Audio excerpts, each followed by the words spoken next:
So Vitinha anasema kwamba kwa sasa kwake yeye, kwa mtazamo wake, Pedri ndiye kiungo bora zaidi duniani.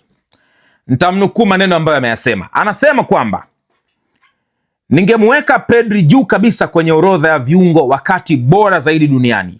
Yeye ni wa ajabu, inavutia sana kumtazama Pedri akiwa anacheza.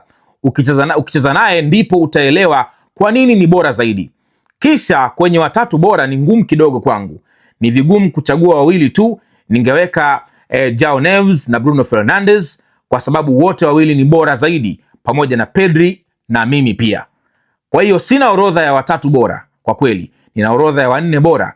Ameongea maneno haya wakati ambapo anajibu swali la ni viungo gani watatu bora. Anasema yeye hana tatu bora, ana nne bora: Pedri, yeye, Joao Neves na Bruno Fernandes. Sasa haya masuala ya Pedri, nafikiri kwa watu ambao wamemwangalia Pedri, watu ambao wanaangalia games ambazo Pedri amecheza, utaelewa kwamba Pedri ni mnyama kiasi gani.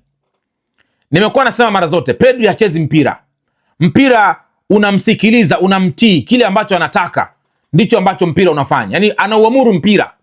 Kuna muda ambako unajiuliza Pedri anawezaje, mwili mdogo, lakini namna ambavyo ana control game, namna ambavyo pasi zake na vitu vingine, bro, it's crazy man. Nobody comes close to him. Inavyokuja kwenye masuala ya ubora pale katikati, brother, Pedri ni shughuli nyingine. Ishazuka kipindi fulani mijadala ya Vitinha na Pedri, nani mkali. Binafsi sijawahi kutia neno kwenye huo mjadala, kwa sababu ndiona ni mjadala ambao hauna maana.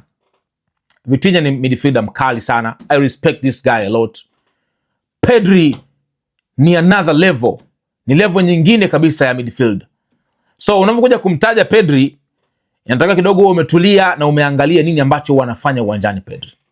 So yeah, this is Vitinha anasema kwamba kwake yeye Pedri ni kiungo wa ajabu, kiungo ambaye ni bora zaidi, lakini amejiweka yeye, kuna kina Bruno pamoja na Joao Neves.